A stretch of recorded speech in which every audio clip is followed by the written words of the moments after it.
intros like this, but I'm currently descending hundreds of feet into a cave that runs over 5 kilometers deep into the earth. And whether we like it or not, as soon as my friends and I touch the ground, we are officially stranded here for the next 7 days.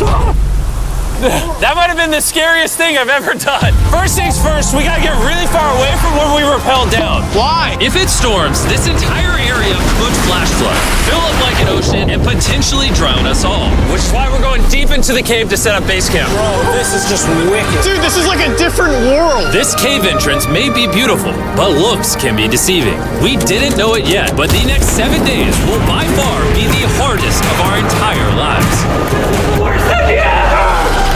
It's gonna get dark in a couple hours. If we don't have a camp, we're screwed, okay? Do you have any idea where you're going? We're just looking for flat ground to set up camp. Upon entering the mouth of the cave, we stumbled upon an area with high enough elevation to protect us from any flash flooding, meaning that it was perfect for camp.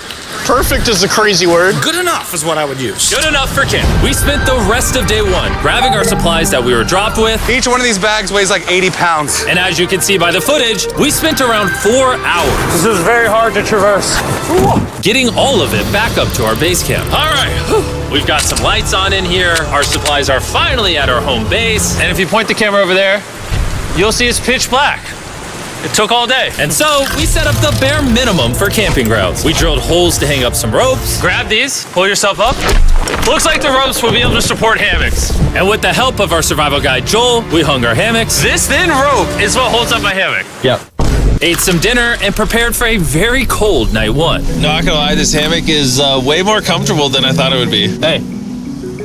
Oh, God. Why is my head so big, bro? This part of the cave is 2.5 kilometers deep, and we're basically camping at the entrance. Tomorrow, we have a lot of exploring.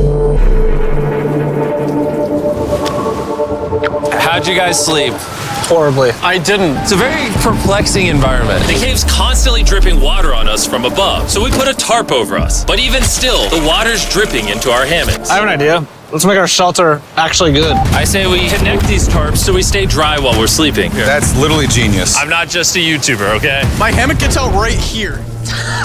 Are we serious right now? This is where I just got out of bed. And we didn't realize it at the time, but this hole is almost 40 feet deep. So while Sean and I got started on the super tarp, Mac and Carl went to see how dangerous this hole was for themselves. Do you see my hammock up there? That is where I slept. Now look at this. And because everything looks the same, and it's probably pretty hard to follow us in this cave, on this map, you can see our home base and how far they're moving away from it. All right, Mac. It's been real, bro. Oh, bro, this is crazy. While the boys are randomly exploring, me and Sean actually have to work on the camp.